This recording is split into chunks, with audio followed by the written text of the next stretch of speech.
ఆంధ్ర సమాచార టీవీ న్యూస్కి స్వాగతం.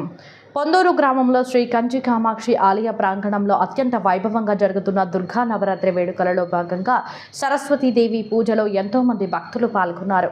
పూజలో కూర్చున్న పిల్లలకు పుస్తకము మరియు పెన్నులు ఇచ్చి అక్షరాభ్యాసం చేశారు. ఇందులో భాగంగా జిల్లా అధ్యక్షులు సింహాద్రి ధనుంజయ మరియు విశ్వబ్రాహ్మణ సంఘ అధ్యక్షులు కొండపల్లి సూర్యనారాయణ మాట్లాడుతూ, సంస్కృతి సాంప్రదాయాల్లో భాగంగా ఒక విద్యార్థికి చదువుల్లో ముందుకు రాణించాలంటే ఆ చదువుల తల్లి సరస్వతీదేవి కృపా కటాక్షాలు పిల్లలకు ఎప్పుడూ ఉంటాయని చెబుతూ, ప్రతి ఒక్కరూ చదువుకొని ఆ ఇంటికి ఆ ఊరికి ఎంతో పేరు తెస్తారని ఆ సరస్వతీదేవి సాక్షిగా చెప్పడం జరిగింది.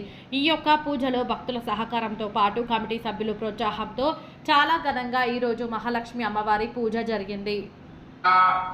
శ్రీ కంచి కామాక్షి విశ్వబ్రాహ్మణ సేవా సంఘం వారు ఏర్పాటు చేసినటువంటి శ్రీ కంచి కామాక్షి దేవాలయం పొందూరులో శరన్నవరాత్రులు నేటికి 39 సంవత్సరాలుగా ప్రారంభించబడి ఈ రోజు 8వ రోజు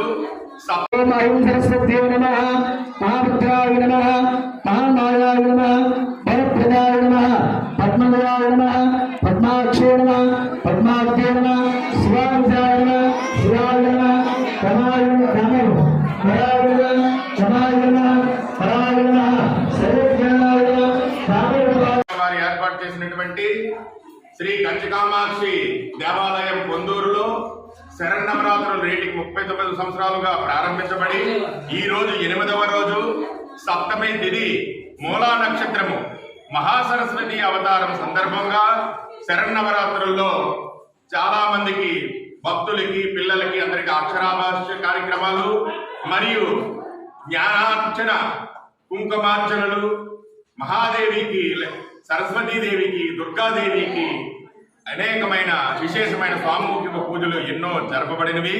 ఈ పూజల్లో పాల్గొనిన సహకరించిన అనేక విశేష ఫలితాలు వస్తాయని శాస్త్రవచనం. శ్రీ కంచి కామాక్షి విశ్వబ్రాహ్మణ సేవా సంఘం సభ్యులు ఇప్పటి వరకు ఇక్కడ విచ్చేసిన సహకరించిన ప్రతి ఒక్కరికి ధన్యవాదాలు తెలియజేస్తూ, రేపు వస్తున్న శనివారం నాడు అన్నదానం మహోత్సవం ఊరేగింపు మహోత్సవం జరిగి తల్లి నిమజ్జన కార్యక్రమం దిగ్విజయంగా జరపబడిన కావున పొందూరులో ఉన్న భక్తులవని ప్రజలవని మా సంఘ సభ్యులు 50 మంది పాల్గొని ఈ కార్యక్రమాన్ని దిగ్విజయం చేయవలసిందిగా ప్రతి ఒక్కరిని పేరు పేరున నమస్కరించి అర్థిస్తూ కార్యక్రమం జయప్రదం చేయవలసిందిగా కోరుతున్నాం.